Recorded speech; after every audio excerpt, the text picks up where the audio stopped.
Voilà, Malcolm et Coraline, je pense être souveraine de moi-même, mais en fait, c'est ma peur qui tient les rênes. La peur de ne pas y arriver, la peur de me ridiculiser, la peur d'oublier mon texte, la peur de ne pas savoir, la peur, n'importe quelle peur, de toute façon. Je me vois un peu, je ne sais pas si vous avez ça des fois en Suisse, où on tape sur des grenouilles. Et les grenouilles en plastique arrivent et puis on leur tape dessus, ou d'autres animaux. Enfin, moi, à la foire de ma petite ville, c'était des grenouilles. Et j'ai l'impression qu'il faut que je fasse pareil avec mes peurs. Je me dis qu'il faut que je sois à l'affût, que je sois alerte pour taper sur mes peurs à chaque fois qu'elles arrivent. Et non, mais c'est un vrai jeu, il faut être réveillé parce que la peur, chez moi, elle se dissimule sous toutes sortes de formes. Parfois, elle va se transformer en tu n'as pas faim, Éléonore? Moi, je crois que tu as faim. Ou non, il est temps de dormir. Alors, quand elle me dit qu'il est temps de dormir à 10h30 du matin, là, je sais que c'est louche. Elle va aussi parfois me persuader que c'est maintenant, absolument maintenant, que je dois ranger tout mon appart. Et en y pensant, c'est un peu horrible ce que je viens de vous dire parce que au départ, la peur, elle est là pour une bonne raison, elle est là pour nous sauver la vie, c'est pas rien. Pour me mettre à courir si tout à coup je croise un lion, c'est pas rien. Et moi, je la remercie en lui tapant dessus avec une grosse massue pour taper sur des grenouilles en plastique. En même temps, c'est vrai, il y a peu de chances que je me retrouve en face d'un énorme lion en plein centre de Paris, mais quand même, c'est important qu'elle soit là, bien vivante, au cas où il y aurait un lion tout à coup. En fait, peut-être que je n'ai plus aucune peur, ou aucune vraie peur. Du coup, ma peur ne peut jamais jouer son rôle de peur. Bon, alors là, je vois que je vous ai perdu. Je crois que ma peur est en train de faire un bore-out. Elle s'ennuie tellement qu'elle invente tout et n'importe quoi pour se faire remarquer. Elle déborde sur des places qui ne sont pas les siennes, car il y a très peu de chances qu'un énorme lion surgisse au coin de la rue à Paris. En fait, j'ai une peur qui ne s'épanouit pas dans son rôle de peur. C'est un peu comme quand j'ai envie d'aider quelqu'un à régler ses problèmes alors qu'il ou elle ne m'a absolument rien demandé. Si je ne prends pas ma place, je me mets à déborder. Alors, c'est un peu pareil pour ma peur. Donc, j'ai deux choix qui s'offrent à moi. La première, le choix le plus évident, c'est que je peux partir vivre dans la jungle en Afrique. Là, ma peur sera hyper épanouie à traquer le moindre bruit, la moindre feuille qui bouge. Mais bon, ma peur ayant peu à peu envahi tous les espaces disponibles de mon être, bien que l'idée de l'Afrique, la jungle africaine soit tentante, je vais commencer par aller camper une nuit au fond du jardin. Non, ce sera une très bonne transition, l'histoire de m'habituer. Mais en fait, il est là le problème, c'est que je vis dans trop de confort. Je prends des douches chaudes quand je veux, je mange à ma faim. Bon, à ce propos, j'ai tendance à souvent boulotter, donc je n'achète rien qui se grignote, pas de biscuits et surtout, comme vous le savez, rien de sucré. Donc, qu'est-ce que j'ai chez moi? Des épinards, des patates et du riz. C'est sûr que grignoter une patate crue, c'est pas top. Mais c'est ça! Ma peur ne sait pas quoi faire d'elle-même dans tout ce confort, elle est perdue. Moi, comme vous le savez, je rêve de monter sur scène, de faire des chroniques à la radio, et ma peur déborde tellement au point que je n'essaye même pas. Et au moins, comme ça, je m'assure à 100% de réussite de rater. Bon, j'ai fini par faire un deal avec ma peur. Je vais aller faire du survivalisme en forêt. Je filtrerai mon eau et je dormirai dans une tente faite à partir de branches. Là, elle aura toute sa place, elle pourra jouer son rôle de peur à fond. Et en échange, elle ne moufte pas.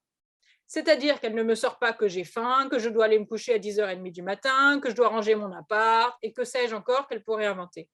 Et comme ça, chaque mercredi, je fais un live à 20h15. Bon, le deal date d'aujourd'hui, donc vous vous doutez bien que je n'ai pas eu le temps d'aller dans la forêt et de dormir sur des écorces d'arbres. Donc, bien sûr, aujourd'hui, ma peur m'a dit que je pouvais faire mon live la semaine prochaine, que ça ne servait à rien de le faire aujourd'hui. Voyons. Il faut que je vous raconte un autre truc. À la piscine, pendant que j'étais en train de faire mes pas de danse, oui, parce que moi, je danse dans la piscine, normal, et des étirements dans tous les sens, j'ai réalisé que sur tous les murs de la piscine, il y avait des gros panneaux rouges sur lesquels il y a écrit « Apnée interdite ». Et là, j'ai réalisé que j'étais en apnée tout le temps.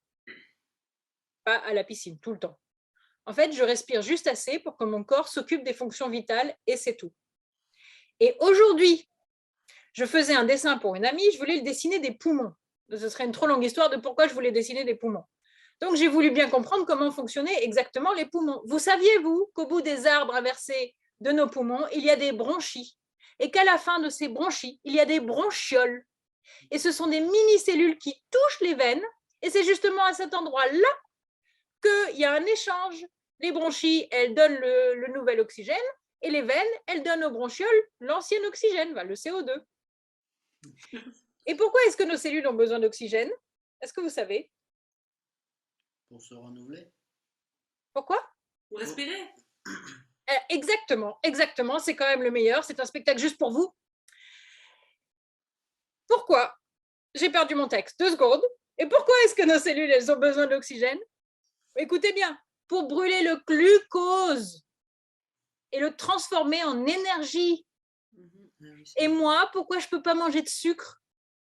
Parce que mes cellules, elles ne brûlent pas le glucose, puisque je manque d'oxygène parce que je suis en apnée 24 heures sur 24.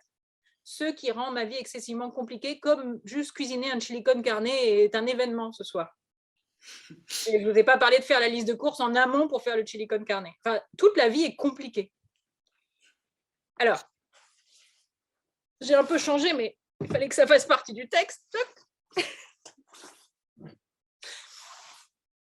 Peut-être que la façon dont je suis habillée vous surprend un petit peu. Non, à force. Non, plus maintenant. Plus rien ne vous surprend de ma part, c'est très gênant. Mais bon, peut-être que Malcolm ne le sait pas, il ne fait pas très chaud chez moi. Enfin, il y a un chauffage, mais je chauffe du vide, donc je ne veux pas chauffer. Et surtout, il faut que je vous raconte quelque chose. C'est que comme la vie est très compliquée, parce que, comme vous avez compris pourquoi, eh ben, je me suis retrouvée à mon bureau il y a quelques jours et j'étais franchement paumée. Notamment à cause du fait que j'ai du mal à me concentrer sur quoi que ce soit. Et j'ai un peu fait comme ça et j'ai hurlé, j'ai fait « Mais qu'est-ce qu'il faut que je fasse ?»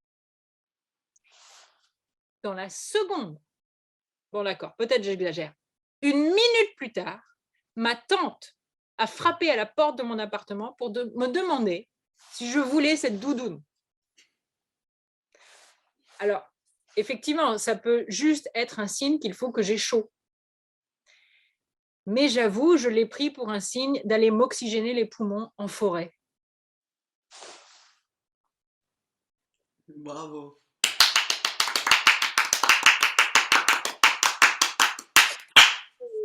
C'était le premier live du 12 janvier. Yes. Et Il était incroyable à part ça.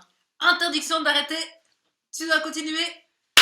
Allez, c'est lancé maintenant. C'est lancé, c'est... Ah ouais. Tous les mercredis, 20h15.